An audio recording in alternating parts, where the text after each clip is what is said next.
I just feel like that's what I like to do. But yeah, I'm a little bit bearish the market. Actually, by little, I mean every day it's getting a little bit more. I guess every week, technically, a little bit more uncertain. So I guess just real quick, what I'm doing with my portfolio, I'm just not buying things that I really want. So raising cash, liquidating some positions I don't really care about. I'm pretty much I'm pretty much bearish everything but oil right now. And maybe some like individual stocks, but yeah, for the short term, like yeah, pretty much bearish almost everything.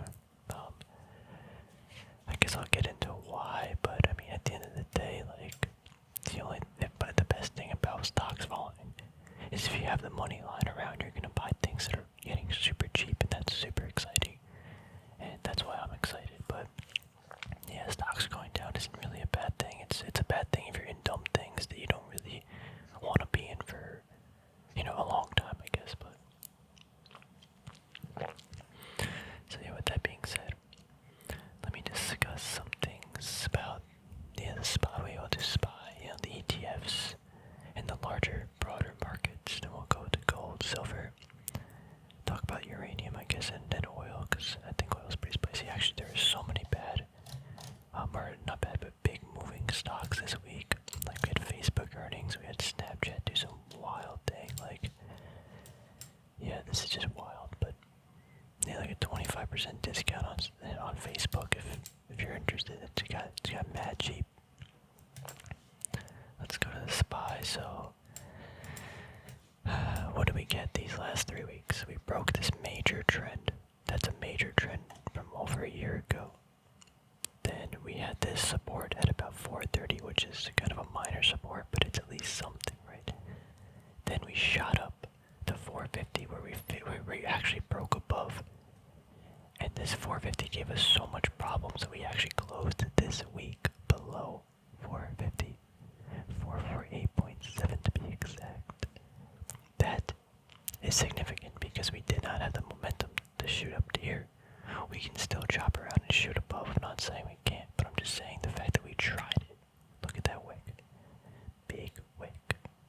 We tried it, and we shot very high, and we got slapped all the way back down, signifying a rejection at this level.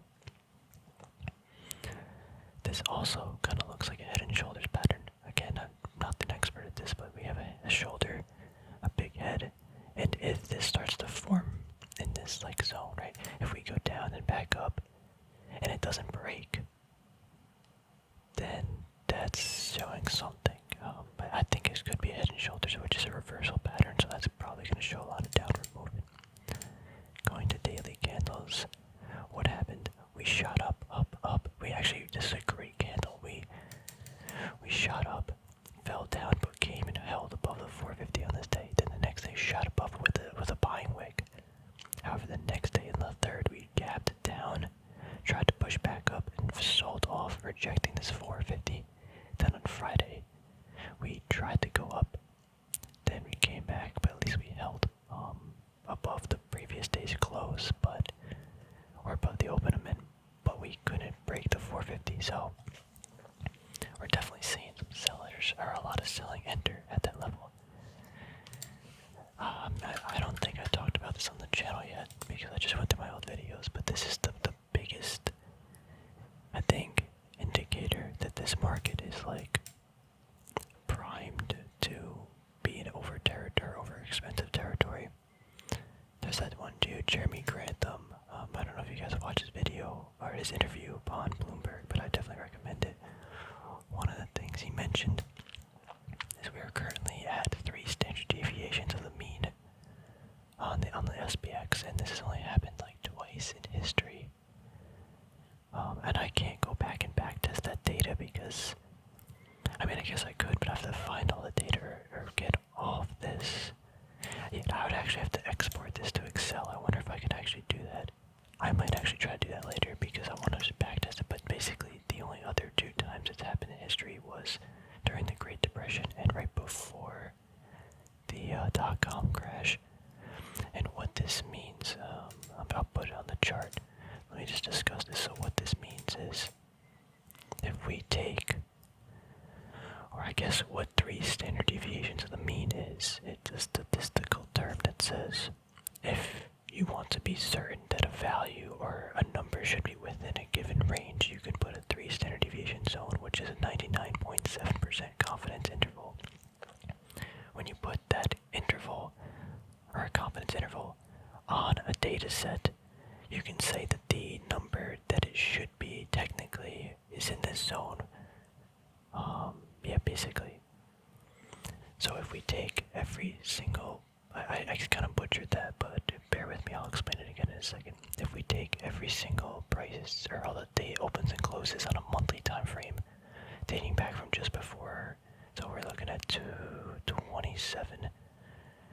1927, take the SPY, SPX price, the S&P 500, the actual index I meant, not the SPY, and we plot all that data, and then we take all that data and we put it into a distribution and say, what I want a confidence interval, where should the price of the stock market be based on this?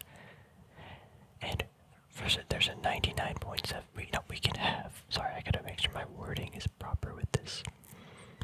We can have a 99.7, which is almost 100% confidence that the true value of that the stock market should be today is within the range of basically 0, because it's a negative number, 0 to 42,211, which I guess would be like, what, 42,000, but yeah, 4211. And we can see the stock market's at 4,500, so we're not in that range. Another way to say this is I can have 0.03% confidence. Maybe not that, but it's very close. But you can kind of have 0.03% confidence that the value of the stock market should be outside this range, because this is the inside range. I should have almost 100% confidence. This I should not have, like, anything out of this. It would be unexpected, based on where the price action has been over the last 100 years. Now you can say what you want. This is dumb. It doesn't really make sense. Blah blah blah. But I guess I took statistics. I use it sometimes at work. I guess not at work, mostly during college. But I don't know. I look at numbers and I say numbers have relationships, and the fact that these numbers are outside of a range that I should be very, very confident of is concerning to me. Not in like a super sketchy way, but I'm just, like, it looks sketch. I guess I just contradicted myself, but anyway, so typically in statistics you always apply a 2 standard deviation zone, because this is 95% confidence. So obviously you want to have the tightest range of numbers as possible,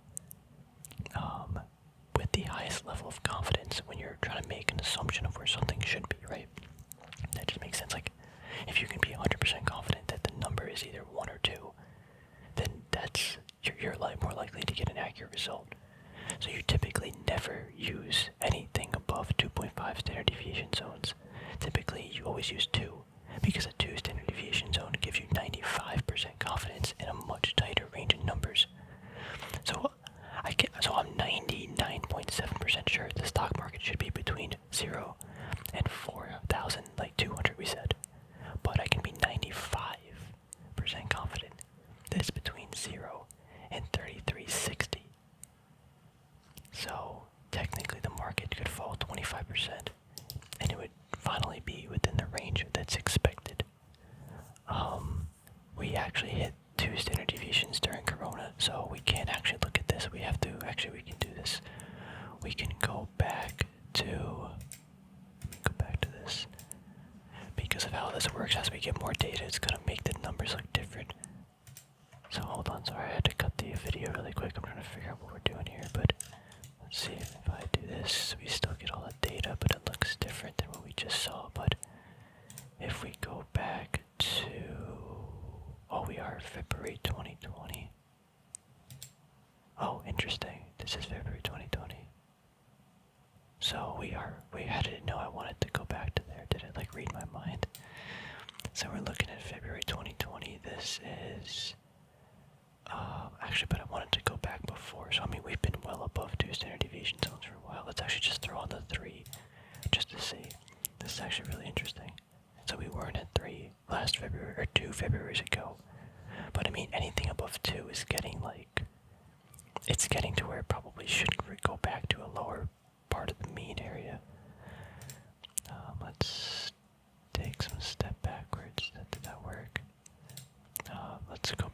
to, whoops, oh no, what did I do? Oh, yep, here we go, December, let's go to December 18th, I guess, I don't know. Let's see what price we're looking at. That's not December, oh, it is. Wait a minute. We were at 3 standard deviation zones in December 2020. That kind of contradicts some things now. I can only go back to like I think 3 or 4, maybe 5 years. What does it say? Let me go back another year, so 2019. As we remove these candles, it's gonna. Okay, this thing is bugged because this shit. Oh, I guess I can't go back that far. This is like the farthest I can go back. Let's try to go back some more months. Let's go back to September. I mean, so we've actually, yeah, see, it didn't actually change anything. Okay, I'm gonna get out of this because it's not really working properly. But the thing, again, the thing is, the zone that we're at, we should have very low confidence in from a statistical point of view. With that being said, I mean, that's a very, very big macro time frame, so we could again chop around in this zone for a while. But I don't know how much I want to bet on that. Anyway, let's go to something else. QQQ is gonna look kind of similar. Still looking weak. I mean, this line might not be that coincidental. I think it would actually have some significance, but the fact that we, shot up to 370, we just touched it, gap down, and we barely hold 350. We held 350 down here, so I don't know. It just that gap down is very concerning. 'Cause one morning it gaps down like 4%. So from 2.2 to 2.3, just interesting. And I know it's an ETF. It's based on other stocks, and like I think Facebook had to drop that day, right? 2.3, yeah. But this is the thing too. Like, man, this volatility in this market right now is interesting. So Facebook drops like 25%. Snapchat drops, but then rips up. Snapchat literally lost. I can't even see it on the dailies. Look at this. On the weekly, Snapchat drops like 25%, then rips up 50. Like, that's a lot of uncertainty right now. That's a lot of indecision. Clorox dropped on earnings too. I was thinking about actually buying this, but like things are dropping very hard on earnings, like very, very hard. And it's a lot of like the big name stuff. I mean, there's still some good ones. UPS ripped up. Let's see where it goes. I think Take-Two's got earnings this week, but this thing kind of ripped up. What other things were we watching? Exxon actually. Dude, I think that's why the oil stuff is crazy, but Exxon ripped up. Why can't I remember? What else? Oh, Google and AMD. Google, AMD, all like kind of ripped up. So it's interesting. Google did rip up. Tried to break 3K, and then it spilled over. Look at this pattern we're getting now. Or this price action we're getting an uptrend. Kind of like a funneling move, like a crescent or something. People don't want it over 3K. They had exceptional earnings. Everything is great. It's just as things gets expensive, right? And people don't want over 3K. AMD did quite well too. I mean, it really spit. Like, look at this drop. This is a 30% drop, or let's say 20% drop in half a month, so like 2-3 weeks, 27% drop. Then off of earnings, also we just rip up 20%. These are huge moves. Very, very volatile. I think it's just the market showing a lot of indecision. Let's go back to the Dow. The Dow actually doesn't look like that bad though. So these are dailies. We're bouncing on this little line that I think has significance. From a monthly point of view, we really aren't like this is a support trend line. Realistically, this is the one we kind of want to eventually retest, but this could take years, so maybe even like not decade, but pretty long time. We're definitely off the line, but we're not that far. I do think like 300 to 250 is a good range for the Dow, but this line is the big support that it probably should get to eventually. very near future. That's where I'm banking on. This still hasn't retested that since last March. But yeah, go back to Google for a second. I'm very interested in Google if this hits like, oh, I really hope we see 2K, but that's so low. That's like a 50% drop or something. No, it's like 25% drop. 2250 is where I start getting kind of interested. Man, this company's spicy. On Facebook, getting back to this, like I think Facebook's in a dead man zone right now. We can easily see, I think 220. That's where it's probably heading, unless if we somehow bid it back up to 20 or 250. But 205 to like 220 is the actual support zone, so there's nothing really there for that until then. I want to talk about gold and silver. I'm very bearish on this now. This is just not looking spicy at all. We have an up move. We got a down move. We got an up move. So this is the move, right? This is my quote end of the uptrend for now. And I'm not bearish gold because I hate it. This price action tells me otherwise. This price action tells me it's going down, regardless of how I feel and how I think about the asset. So I like it. It's not the proper time. Shoots up. This is a downtrend. This is a big downtrend. This is like almost 230 something days of downward movement. That's not a little like bear. That's not a little move. That's a big move. This is now a downtrend. We changed direction. So now this is a consolidation. In my opinion, probably the downside on a probability, right? It's not perfect. It might be wrong. We shoot up. We get slapped down very violently. We then kind of, grind a little here, get slapped down. We nicely bounce, right?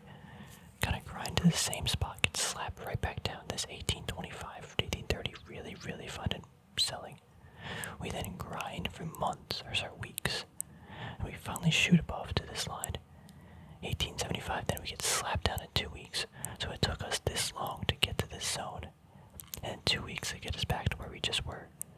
Then it takes us like weeks to get up to 1825 again at this zone. Get slapped down again very violently, back to where we were. It takes us 2 weeks to get up to here to 1850. Slapped down in 1 week. Look at this selling pressure. There's way, way, way too much selling, and it's very, very violent. While the buyers are just slowly grinding and bidding it up. This is sellers are in control, and sellers are still in control. Look at these wicks on the days that are buying too. In this, anywhere below 1800 in this pattern, 1800 to like 750 should be a lot of buying. And we're seeing a lot of selling. This is the buyer zone, and this is the seller zone in this pattern. And look at all the selling in the buyer zone. Wick. We can't even break above the buyer zone here. Wick. Even the wicks up here. Wicks everywhere. Here's wicks. There's so much selling, and every time we finally do try to sneak away and break above to this, we get absolutely obliterated to the downside. Yeah, every time I look at this, I'm like, wow, this is tragic, and this is the exact day I got bullish on, or bearish on gold, right? This candle right here, or maybe no, I think it was this one, it's one of these, because I wanted to see it come up. I want to see it pull back to like 18, even 1800. Actually 1800 here, I guess 1825, just something here. We sharply sold off and then sold off again. There's no buyers here. Where are the buyers? If this is a bullish momentum start, buyers are in control. There is none. And now we're getting all this selling back here. Sure, we're getting buying, but we shouldn't have gone to this zone anyway if the momentum is here. I don't see the momentum here. I think it goes down. I'm still at my positions, it's just I'm being a little bit more cautious, Same thing on silver. Actually, we'll go bigger view.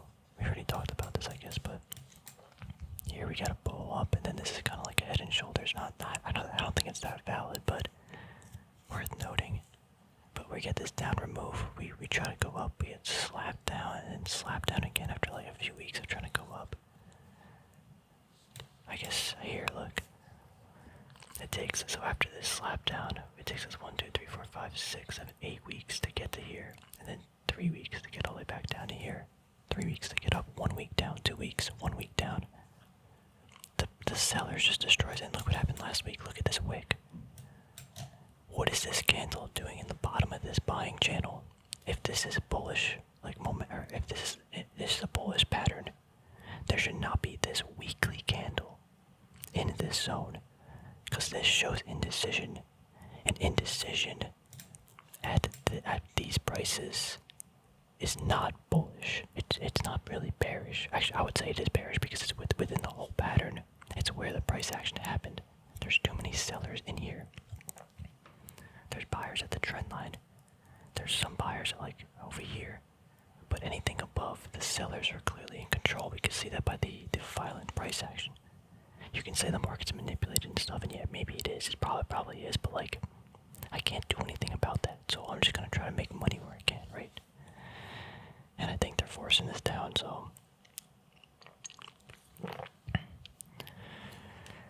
I don't know, I just don't really get the people that are saying this goes up, and I get maybe some fundamental factors and economic factors push this thing higher, but the technicals are telling me something else, and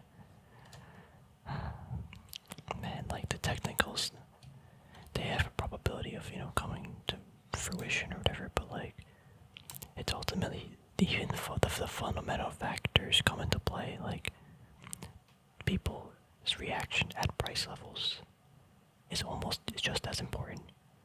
Because if the fundamental factors play out, if people don't want it for the price, they're not gonna buy it. Just people don't want this stuff up here, and I don't know. Just some thoughts. Do you want to talk about crude and the XLE? This stuff is crazy. Look at this. We've been looking at this for so long, like months. But look where we are. We're at this upper pattern that it's just kissed it, I think we do see a pullback, probably to $80 or something. Yeah, I think $80, maybe 85, but then we probably go back up. Definitely see what happens, but I think crude looking so spicy. It definitely needs to see a pullback, no doubt about that. It's just, yeah. If we do see a big pullback and the fundamentals, like the supply and everything, still, supply demand fundamentals are still intact, I might be adding to some other positions. Not sure yet if I want to trade some stuff or I'd rather just buy some dividend companies, but man, this was crazy. I wish I put more in this, but shoulda, coulda, woulda, but it's already the biggest percentage of my portfolio is oil.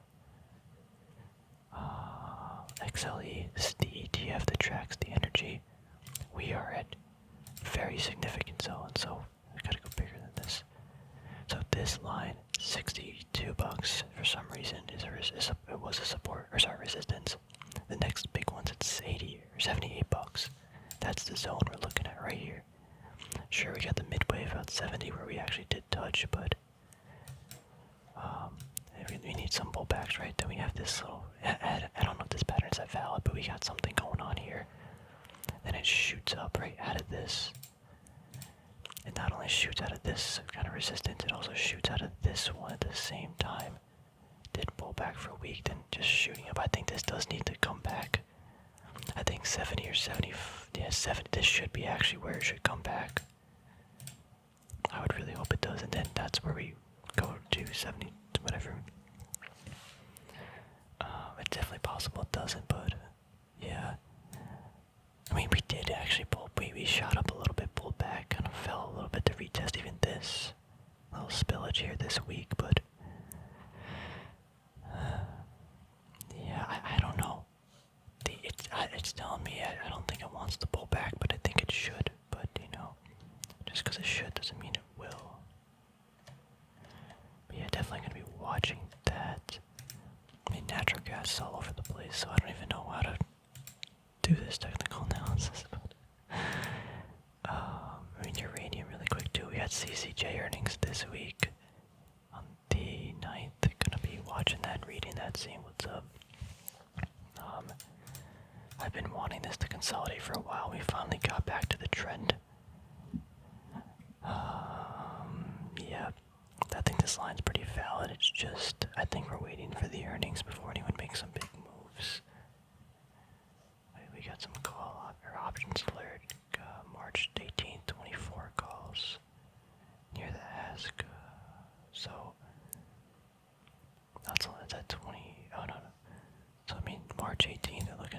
$4, so it's like almost a 20% move.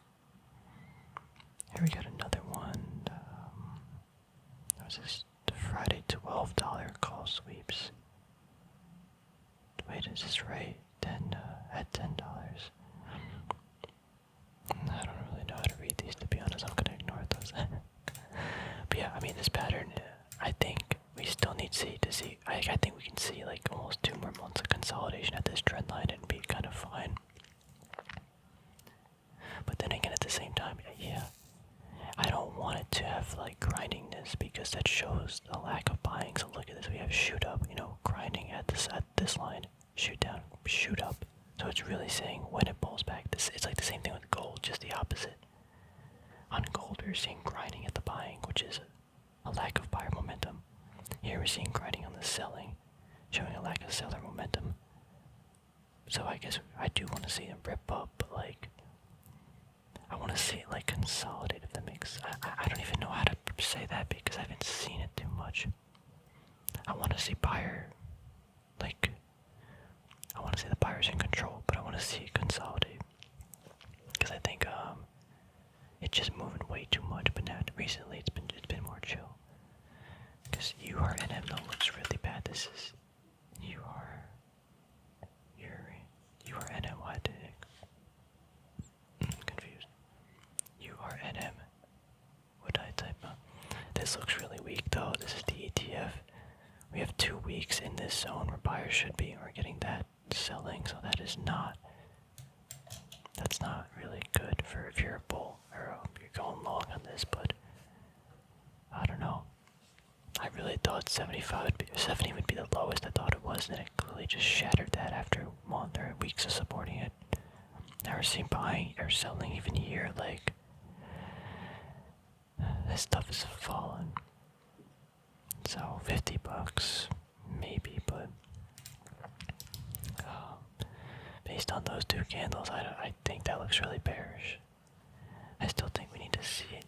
We need some more time, need some more data, but I don't know, it doesn't look too good. I still like the space. It's just, even when you're buying this stuff, you gotta be prepared for the world to hurt because this stuff is risky. Move fast.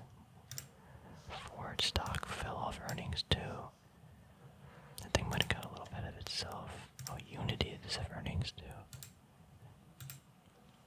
This thing was up like 17%. Pinterest, Trade Desk, all the way, everything was actually up. Everything in like the QQQ. Yeah, we got some other earnings this week. We got Disney earnings.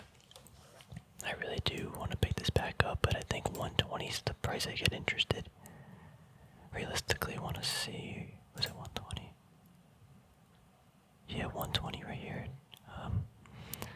It's just expensive stock, and so if I get it for 120, then in 4 years I'm expecting like a 20% gain, roughly, which is not amazing. But so realistically, I want it for lower. That's why 120 is my okay.